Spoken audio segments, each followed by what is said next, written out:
All right. So I went through my bag and I'm in my 99 account. So I went through my limited selection of clubs. I wrote down, I made a cheat sheet with all my club numbers, that any clubs that I could potentially hit in this tournament. So I've got wind ring numbers written down on a piece of paper right next to me.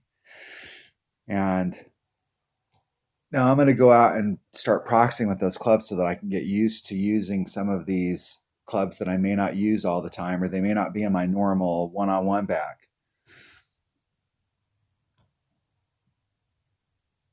One-on-one's about winning chests so that we can get club cards and this tournament stuff. My opponent just gave me a free shot. The mass majority of people that come onto this hole go to the left, and that is an automatic free shot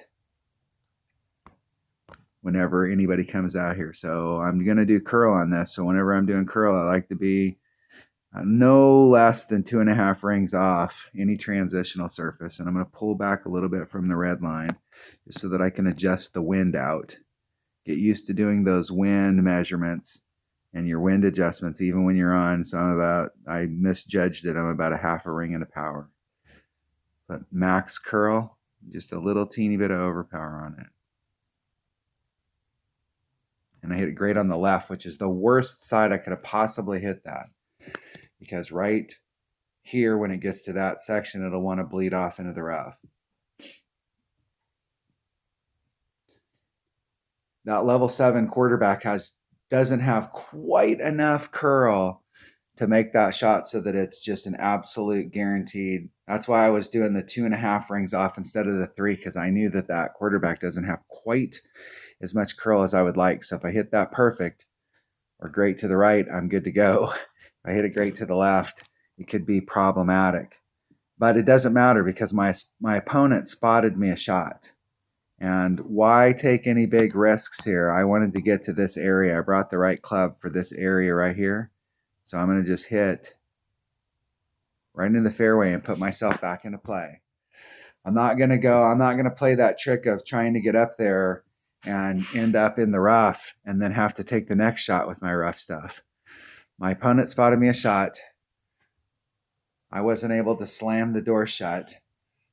So just put yourself back in play and get back on track.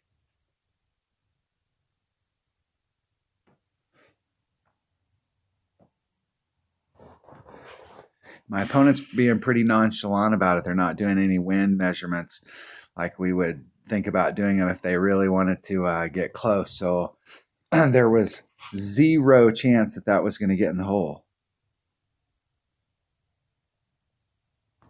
Now, the cool thing about coming over to this side is you have 2 options. You can bounce off this island, or you can do a rough bump right here. And there's max club. So I'm right at max, and my big dog hits 2.5 per ring. We're going to put just a little teeny bit of topspin on it. Just a little teeny bit. Aiming right at the cup. 5-1, 2.5 per ring, so it's 2 rings. Try and hit it perfect. Hitting it great to the right. Great to the right. Da da da da.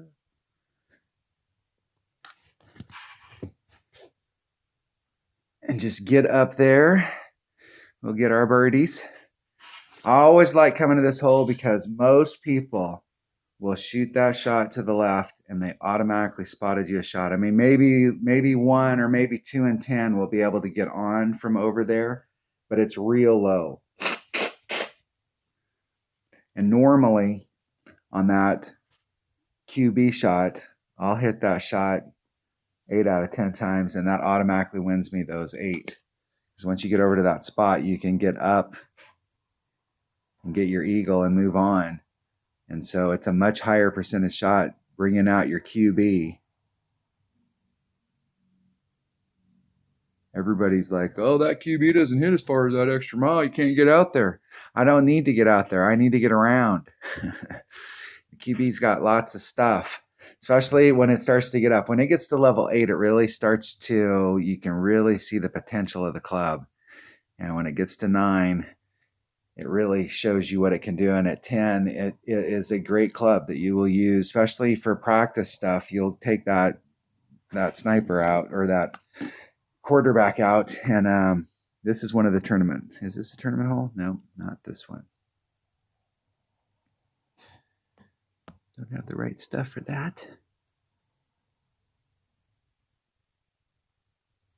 Just a teeny bit of backspin on it.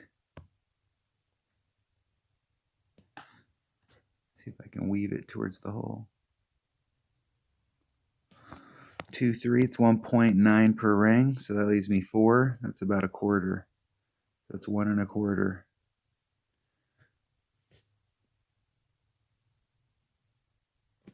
Hitting it perfect. Decided I'd switch it up and hit from the other side. Maybe that'll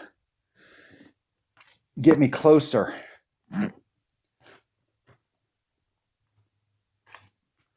I have to remember how to play all these holes.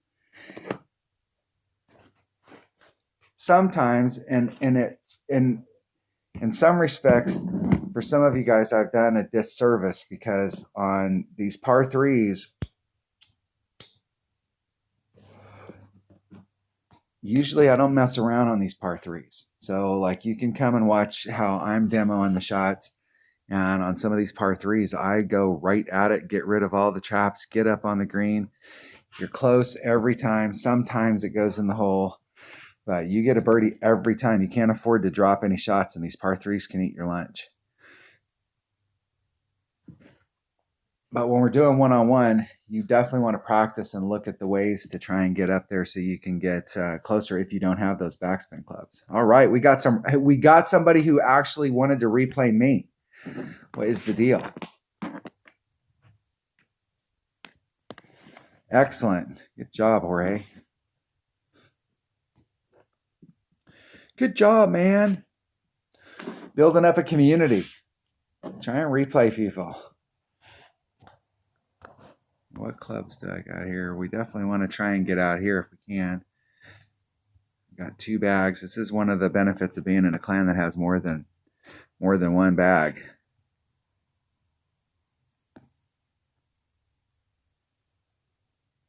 Whew, that's going to be a tough shot with a Viper.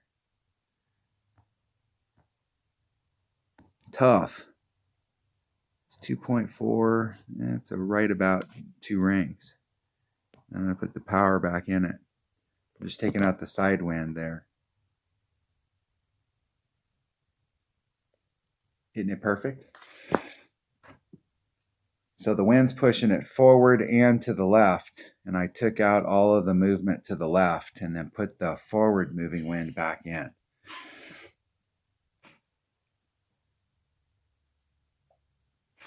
Because we definitely wanted to get as far forward as we can get. This is one of those types of holes that when you're playing one-on-one, there is a shot if you get way out there on the left-hand side, but it's a super difficult shot to get in, and you really do want to have a big dog. You want to have a big wood. So probably your best bet is to go the route that I went, but it's dangerous over there. So this is one of those holes in one-on-one that if you can consistently not do any overpower and just hit through that mouth, your opponent will epic fail and be shorter than you or end up in the rough or something out here. So this one's definitely one of those one shot at a time holes.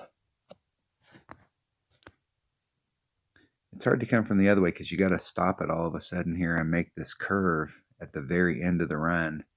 Give myself a little room for maneuver. I'm going to do a backspin, side spin, curl shot. I'm looking, we got some holes in the tournament that are like this. You're looking for this end tip to be where you think it would terminate on the hole with bleed out. I'm going to be 3 rings off.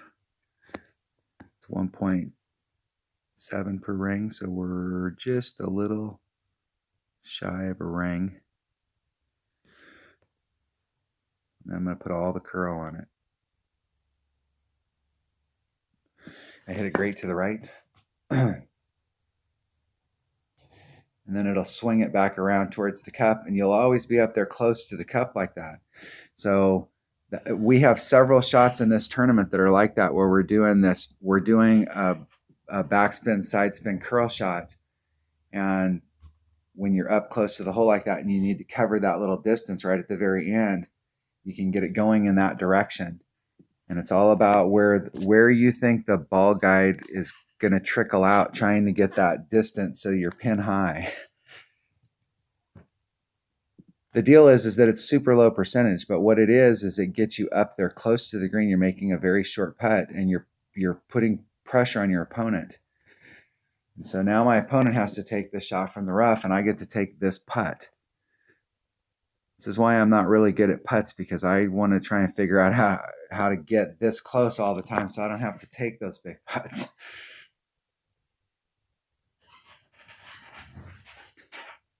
And never count your coins until you get the screen where it says winner over your name, because these types of shots, when you're up close, are very makeable. You just have to hit perfect.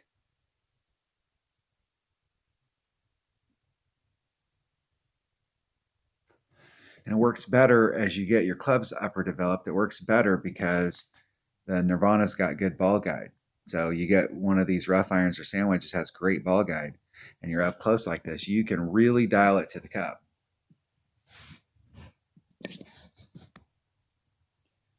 Game. See if they'll replay us one more time. See if we can get the triple set.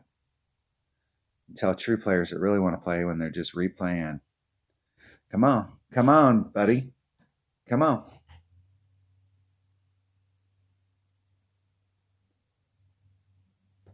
Come on, pro. Come on, player. Let's go.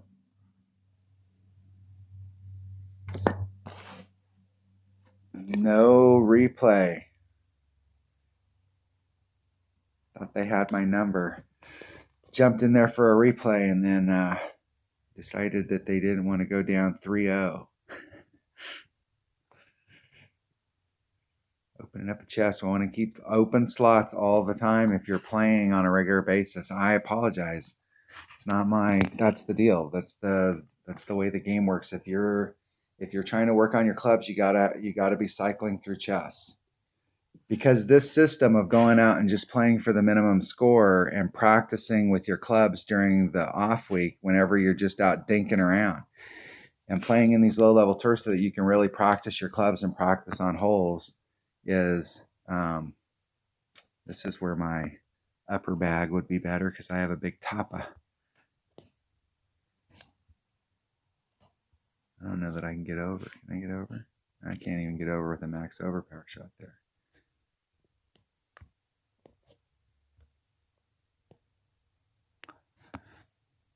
One, 3. That's about a half a ring. It's 2.5 per ring, so it's about a half. Put a little teeny bit of curl just to get it to come back to the fairway. Isn't it perfect? Running out of time. If you play this system where you just come out here and your whole thing is to practice setting up shots, and you know how to use your wind ring method,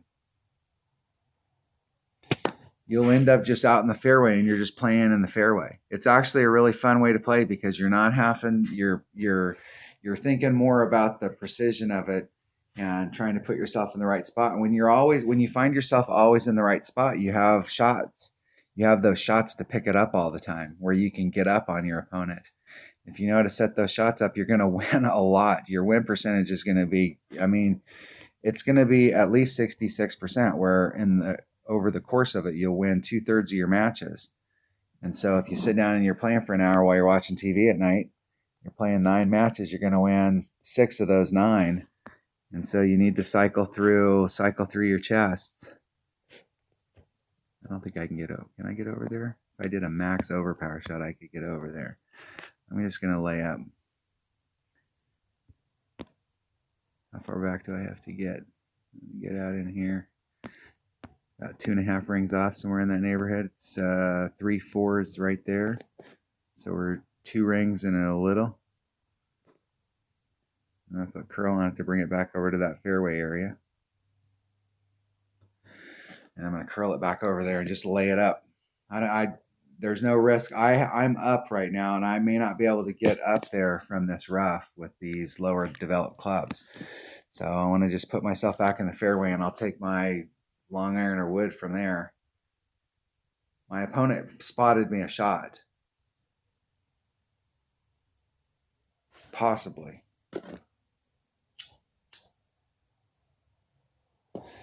They would be wise right now when you end up short shooting like this. They would be wise right here to just put themselves back in play. Just lay themselves up right where I'm at and put themselves back in play and get back on track, as opposed to ending up in the sand or the rough here and then having to take this next shot from the sand or the rough. This next shot is, depending on how you get here and what club you got, it can be very difficult.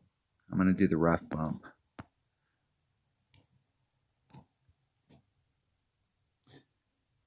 Little backspin.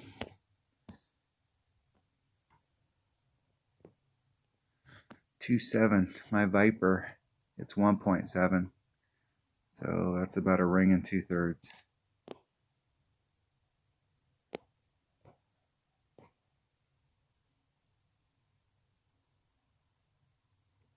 Hitting it perfect. Give myself a look at it, as long as it doesn't get caught in the sand. This is the deal in this hole, is for some reason, the last few times we played it, I'm either on or off on that shot. And so that rough bump there is some kind of a wind adjustment that needs to happen there. And I know on my tournament notes I have it written down, but I can't remember it in just like one-on-one play. So, but I do know that there is a wind adjustment there, obviously. It's like even though we're in max club, we're hitting a different, it's very number dependent. So like right there, I was close to max, but I was probably more towards mid. And so over pulling it is a bad deal. So I let my opponent back in. Right now I should be making a putt and they should be having the hard shot, but now I have to hit this shot. That doesn't have enough topspin. I don't want to run it out there because it'll run hard, and you can run off the back of the screen very, very quickly. I'm going to hedge my bets, and if wind is a factor, it'll push it back over to the other side of the flagpole. If wind isn't a factor, I just opened up a grate to the right.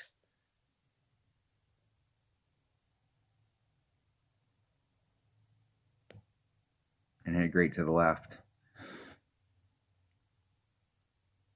And wind was not a factor. So I could have hit that perfect or grate to the right and hit a grate to the left.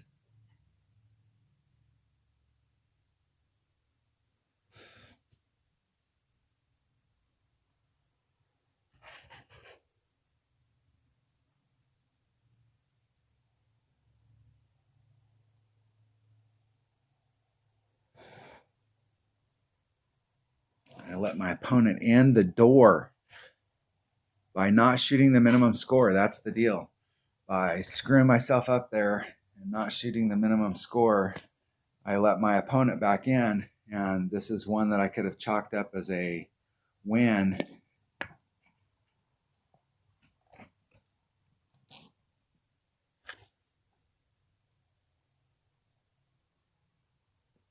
And it would have been a tie because they hit that shot.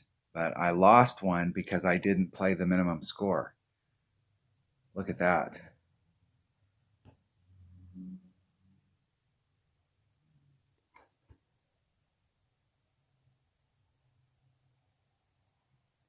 That is no bueno. That is why we practice this minimum score stuff. For me, the whole reason that I'm on this track this week is because in my 99 account, in this account, I went out and the difference in the tournament, I came in 8th. I would have ended up 6th if I'd have shot. I was 3 over, 3 under. But the deal is that I dropped a shot on one of the holes and I didn't get minimum score on one of the holes. I dropped the shot, and you can't afford to do that.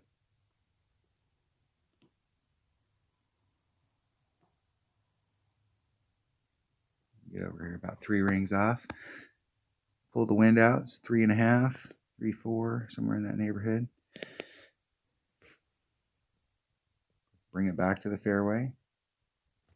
Hitting it perfect.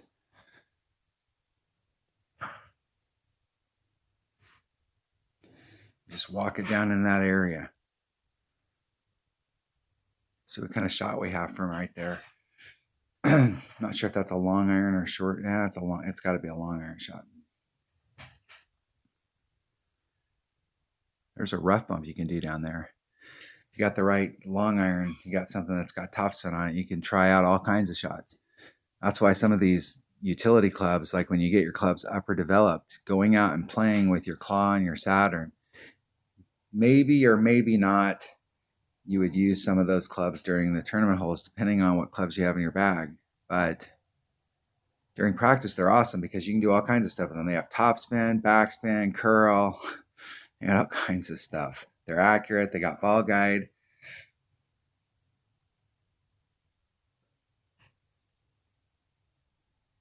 It's hard to keep up on that side because there's a ridge that runs down that and everything feeds to the left really quick. There's Max Club. Let's try that rough bump.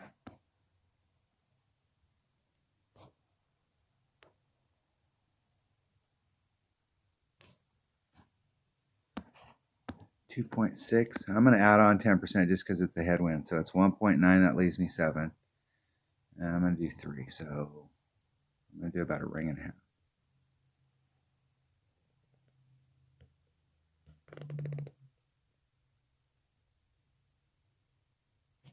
Hit it great to the left.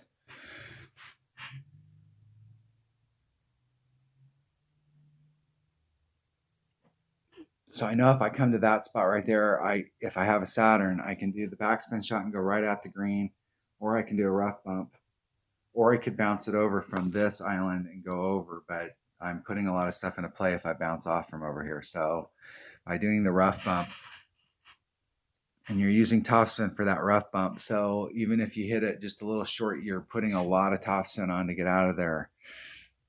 So hitting over to that side right there, there's like zero risk. You're going to be up and down, and you're going to be up and on and 2 and make a putt and move on down the road, but you have a shot at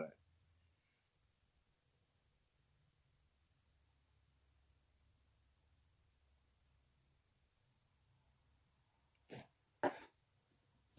And you'll have opponents that end up in the rough off.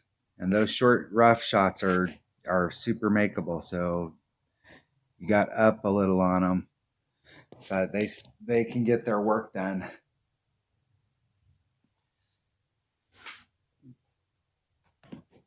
It's amazing if you go out especially if you decide that you're going to play higher tours and you start to move up the scale. The deal is that if you just use these basic skills that you learn down here, you'll have to adjust to the holes. But when you first go up in tours and the wind's higher or there are new tours you haven't been on, just play for minimum score. Don't go out there and get crazy. Just keep laying it up and getting on the green. It's the tortoise in the tear, or tortoise in the hare. You open up that chest. Maybe get a slot here going. 33.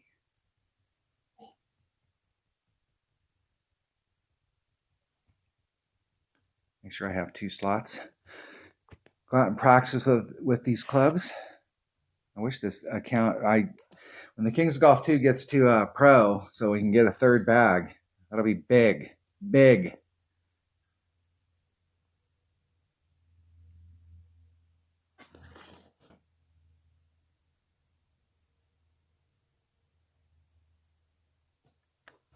All right, what is the way to get the minimum here? We can come over to this right here, but we're going to have to bounce over. I think we get out into this area up here. And so this is a bigger driver. All the topspin, so it gets me over that hip. And I'm not going to try and press the issue. I don't need to get all the way out there like we would if we were in tournaments. I'm going to pull back a little so I can give myself enough room to try and work the wind out. So that's about 2 1/4 rings. So I'm about a ring into power. So I'm going to just go straight forward and go about a ring into power. And at about 2 rings great to the right. And then boom in the sand. This is exactly the deal. I put a little bit of overpower on it, and then I'm finally in the sand. That's what happens when you use overpower. And you have piss poor shot set up. I think I can make it from there, though. I have a Malibu, and my Malibu hits 2 per ring at max. But it's super accurate when you get it up close.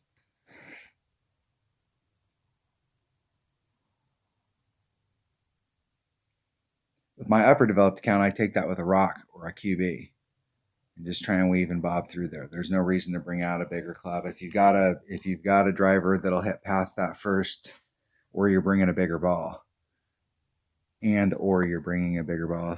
Okay, so I have no shot of getting over, so I'm going to put myself up here in the best spot that I possibly can. But I don't want to risk going off. I don't want to risk putting myself back in a bad spot. It's 2 per ring at max. So we're right at 2 rings. 2 rings and a sliver. Just try and hit it perfect and just lay it up out there. Hitting it perfect.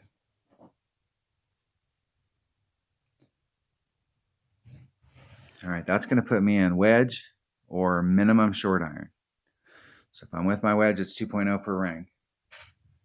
That's a Firefly. That should be a Firefly right there. If I'm in my short iron, it's either a Kingfisher or a Thorn. I don't know which bag this is.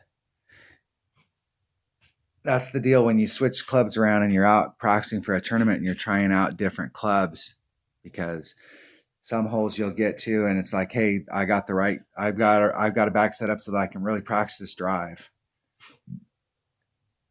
And I need to get to that spot. When you get to that next spot, you may have the wrong clubs. You may have clubs to come at it from a different direction, but practicing with your clubs and learning what they can do. Mix your bags up. Too many people are married to, especially the extra mile. The extra mile is an awesome club. I'm right at minimum club. I don't know if I have enough backspin. Do I have enough backspin? Just maybe barely. Come forward right to the cup. It's 2.4. It's at minimum club. It's Kingfisher minimum club 2.4 per ring. So there's 4.8. I'm gonna just do the 4.8.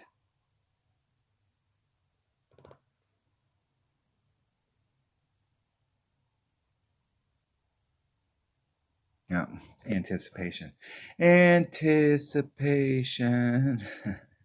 Right on it.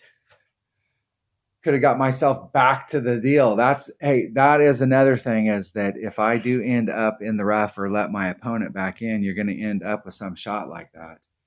And those are the types of shots in tournaments that you want to be able to dial your club in on. And it may not be that hole, it may be some other hole, but dialing it in and going through those motions and trying to hit it perfect so you can sink those shots. When I said earlier, you can't count your coins until you see the winner over your head. That goes for your opponents too. You're one of those types of players that, I thought I had this in the bag and you were 100 yards out and all of a sudden you dialed it in and wasted a bunch of my time and then sank that shot. Got to hit perfect. Let's see if this guy will replay. Come on, replay. No dice. Nobody wants to replay. We had one guy that wanted to replay today, so don't like losing. Doesn't match up with my 66% is what we want. We want to win 2 out of 3 ain't bad.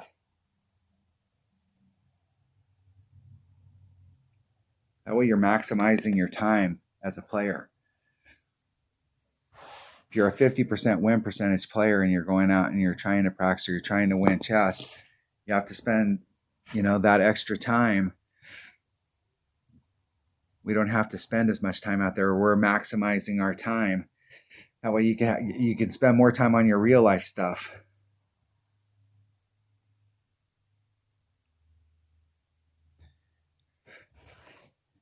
And I don't have, on my main account's notes for this hole right here, I wrote get on in one.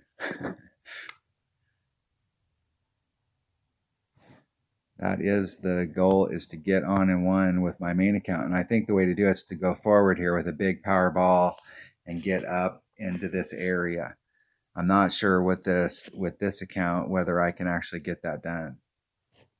Like if I switched up balls here, like where does that put me as far as red line? I might be able to get up there if I had a tailwind and get over to the other side. But really the way to do it in one-on-one is to come out here and just lay yourself up.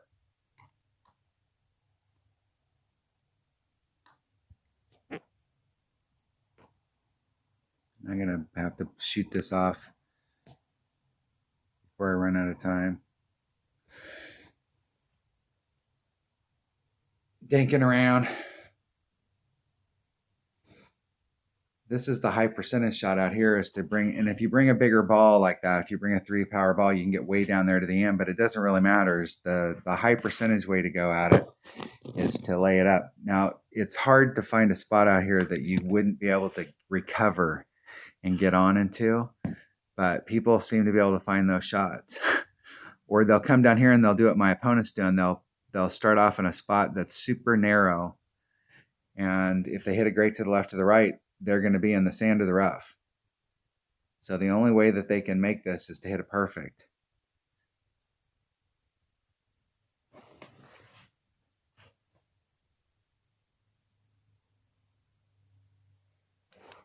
That club looks fairly inaccurate at that level. So if they hit a one ring great to the left or the right, they are definitely, in my opinion, they're definitely going to go in. So they better hit perfect.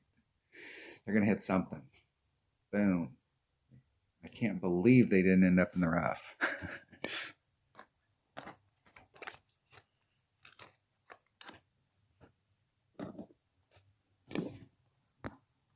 We definitely want to be 2 rings off of any transitional surface, and I got to adjust that a wind. So I'm going to come over here a little bit.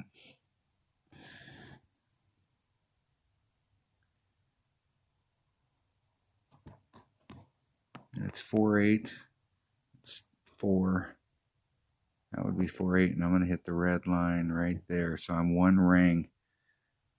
So I'm going to put all the curl on it, and I'm going to short shoot at 1 ring.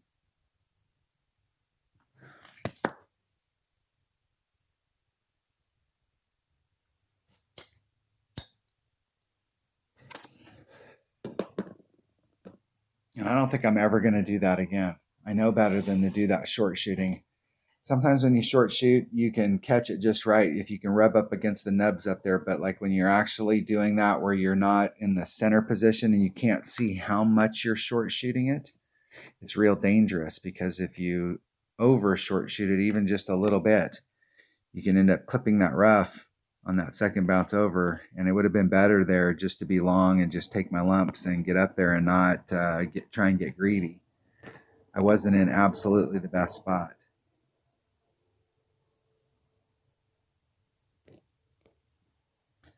I suppose that's a case of knowing when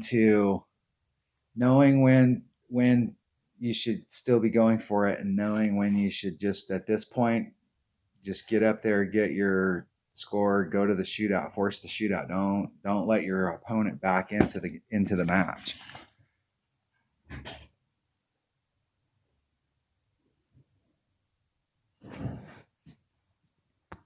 I don't know if my big dog might have just enough backspin.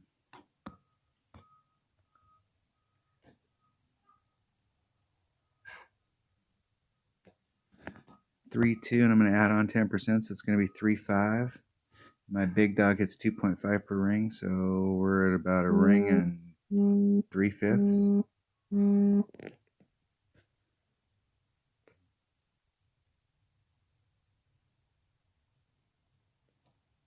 Hit great to the right. It'll bleed off down to the bottom. That big dog doesn't have quite enough backspin. I was trying to hit as high up into the rough as I possibly could. That's the shot that you want to practice on this hole. That's the only shot that you want to practice on this hole, and get good at taking that shot, because the wind adjustments, you have to spin around and look at it from a different angle than we normally do when we're doing the wind adjustments, as far as like for the setup, because you're so far in the hole that when you go to pull your ball up to put on your ball adjustments, like right there, you can't see the cup. And you want to be able to see the ball guide while you're making those adjustments, so you can get it to where you want it to get, and then make your final line adjustment.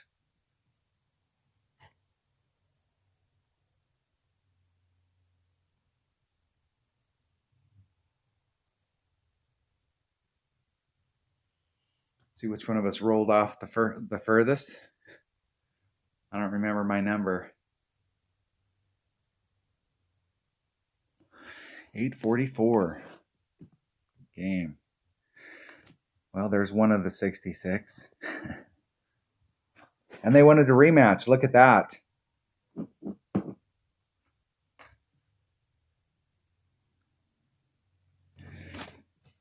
They wanted to see if they could win that back, so we'd have to do a 2 out of 3 ain't bad.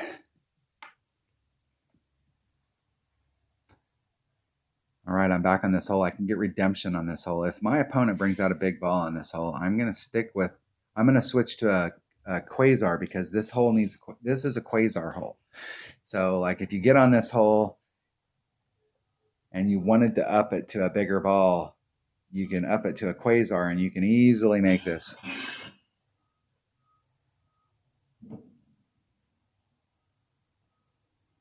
Even with a QB level 3, quasar is the one. Quasar will put you right in the middle.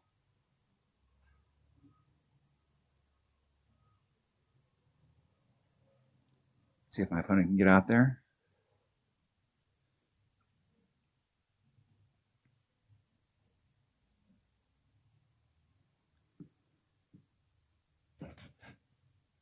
You want to try and get where you're past the trees. That's the real goal here. I'm going to switch to a quasar since my opponent brought out a kingmaker. Since they brought a gun to this knife fight, I'll bring out a pistol. I'll be about 2.5 rings off. My side spin on. I want to be back.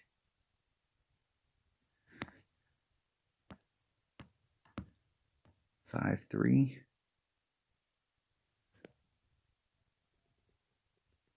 About a ring and a power.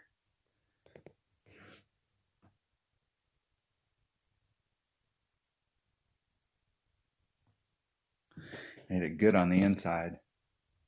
As long as I don't clip right there, that's why I leave that 3 rings.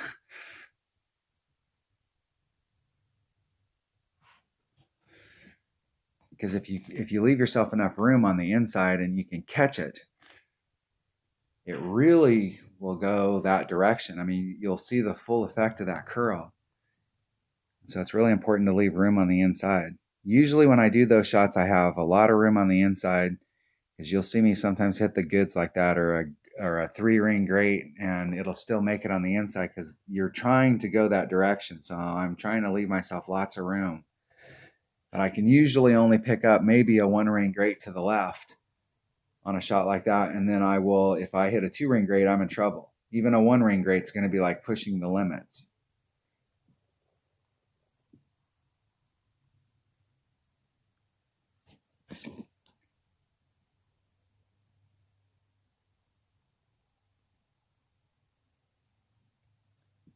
It's a long shot if you're on that side of the trees. You want to be on this side. And I'm right in the middle, which doesn't do me any favors. I know this only takes just a little teeny bit of topspin.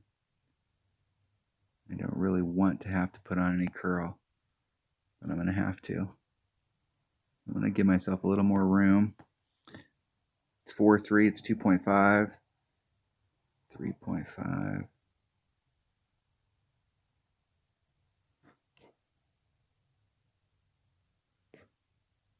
Put just a little bit of curl on it to try and bring it back to the cup. Hitting it perfect.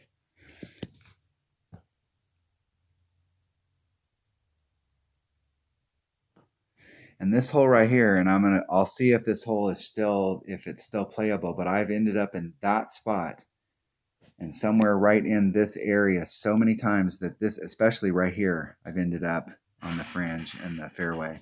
That this is a hole that I try and do a dunk on as often as I can when I'm in that spot, because this is one of those really short close-up dunks where your entire ring set is inside the cup. So unless you hit the flagpole and bounce out, you could hit it 2 or 3 rings good to the left or the right, and it's still going to go in the cup.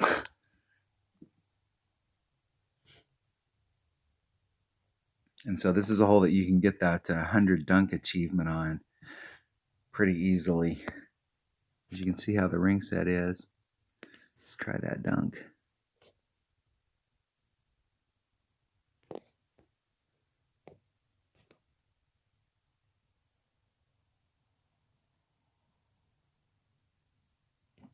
And hit it great to the right. Boom, in the hole.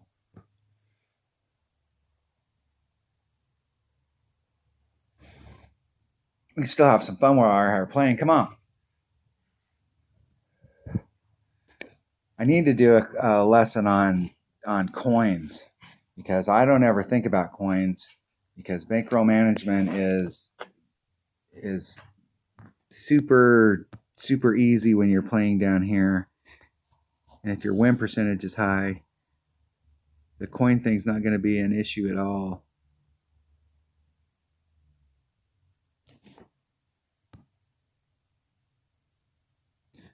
Five, it's 1.9 per ring. So there's 4. There's 5. Just a little teeny bit into power.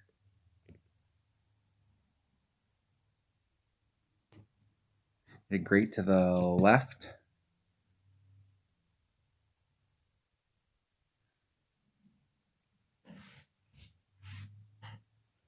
I could have worked that out. I could have gave myself enough room down there so that I could have pushed up against the red line and I wouldn't have had to use so much backspin. That hole takes about 3.5 backspin, so that tells me I was too far into that hole to begin with. Usually I hit it a little bit more. Like if you draw a line in the center spot from top to bottom, side to side, that center spot, I'm usually 3/4 of the way down. So I'm usually a little bit closer to this end of this landing pad than I am the middle. Halfway in between. And that gives me a little bit of room to work out that red line, because I come here with a marlin all the time, and if you got a headwind, that gives you about 5 or 6 miles an hour headwind that you can move out.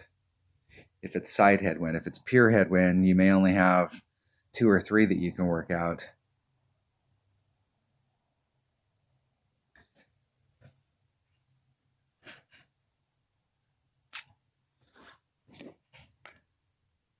My opponent epic failed, so there's 66 right there. So if we win one more, we're even better. I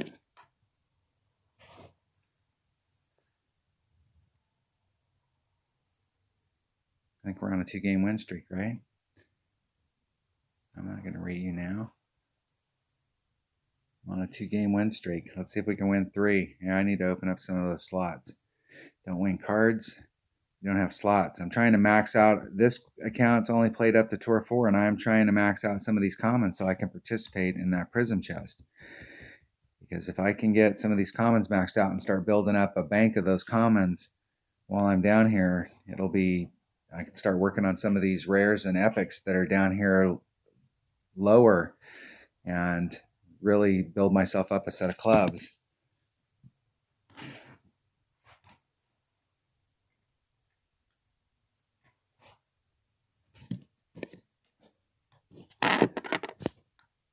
All right, that was just some T4 one-on-one play. So here's what we got so far. We did our wind numbers. Let's see if I can pick a color that stands off on that. Let's pick this vibrant color here. Say wind. Did wind. And we picked out some clubs so we could go play some one-on-one, and we practiced our wind numbers. So we put these two together and we did some playtime. And then a tournament started right here. So went and did some research, watched my videos or somebody's videos, and got a game plan on like what we're going to do when we come in here. What can we do during the practice period to enhance our odds? Then we had another lesson that talked about picking the clubs for the tournament, this particular tournament, based off what we have in our bags. And we did some playtime, trying to dial in those numbers and get used to some of those clubs that we don't bring out very often, or those switches, trying to get into those clubs as often as we can so we can make some wind adjustments and just work on our minimum score stuff. So one of the things that we have up to this point is one of the things I like about this clan is that we're not grinders, because the deal is that setting up for a tournament takes a little bit of time. Like if you just go out there on Monday and qualify and get whatever you get and go in, then your scores are going to reflect how much time you put in, and you don't have to put in a ton of time. Getting your basic stuff set up, knowing what clubs you want to go out there and practice with, practicing on Monday, and then trying to get in the tournament on Tuesday or Wednesday, so you have a real good game plan going in, and continuing to work that game plan until you get into the weekend round. Using every hole is a practice hole until you get to the weekend round. So we're working towards that weekend, trying to make sure that we get that minimum score. So it takes some time to get down in here. Another thing I don't talk about very much too is coins. The coin issue to me is if you need coins and you're low level, you can do one-on-ones and practice out there. And the way that I do it with my teammates is we practice. If you're playing a teammate and you're getting coins from them, is you can go out there and practice, and then I'll do dunks on the shootouts. So occasionally I will win. And sometimes they'll do dunks with me if we're just out there playing. But the coin thing, it's super easy if you're playing towards the minimum score to win about 66% of the time. So that means you're going to be netting coins every day.